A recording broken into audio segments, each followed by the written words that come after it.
சற்று முன் கிடைக்கப்பெற்ற மிக முக்கியமான செய்தி ஒன்று வெளியாகி உள்ளது. 2G வழக்கின் முறைகேடு வழக்கானது மீண்டும் விசாரணைக்கு வந்துள்ளது.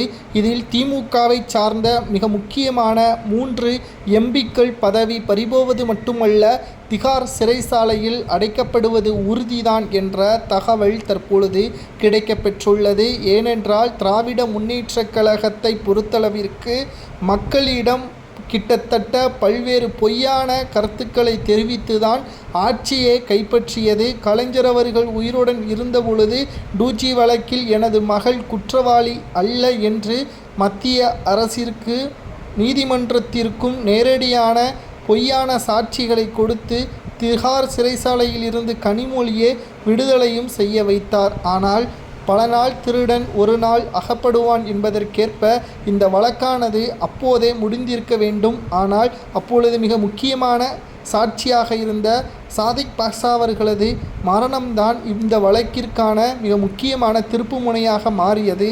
ஆனால் அவரது மனைவியிடம் இருக்கின்ற ஆவணங்கள் கிட்டத்தட்ட பல ஆண்டுகள் சரியான நேரத்தில் கொடுக்க வேண்டும் என்பதற்காக பல ஆண்டுகளாக மறைத்து வைத்திருந்த ஆவணங்களை கடந்த 2 ஆண்டுகளுக்கு முன்பாக டெல்லி சிபிஐ துறை அலுவலகத்தில் கொடுத்தார்.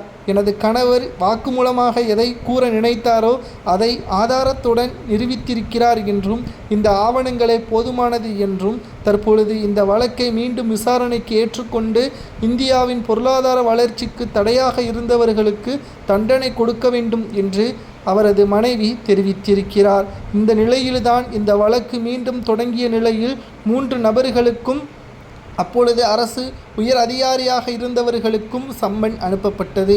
இதில் கனிமொழி, ராசா, தயாநிதி மாறன் இந்த 3 நபர்களுக்கு சம்மன் அனுப்பப்பட்டதில் கனிமொழி அவர்களும் தயாநிதி மாறனும் ஆஜராகவில்லை.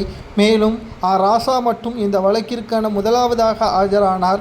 மேலும் இந்த வழக்கு மீண்டும் ஒத்திவைக்கப்பட்ட நிலையில் 3 நபர்களும் ஆஜராக வேண்டும், இல்லை என்றால் பிடிவாரண்ட் என்றால் எங்கு இருந்தாலும் அவர்கள் கைது செய்யப்படுவார்கள். இந்தியாவின் பொருளாதார வளர்ச்சிக்கு தடையாக இருந்த இந்த 4 நபர்களை உடனடியாக தண்டனை பெற வேண்டும் என்றால் இந்த வழக்கு குறுகிய காலத்தில் விசாரணை முடிக்க வேண்டும். சாட்சிகளும் ஒட்டுமொத்தமாக கலைஞரை போல் ஸ்டாலினும் கலைத்துவிடக்கூடாது என்றும் பலரும் எதிர்பார்த்து கொண்டிருக்கிறார்கள்.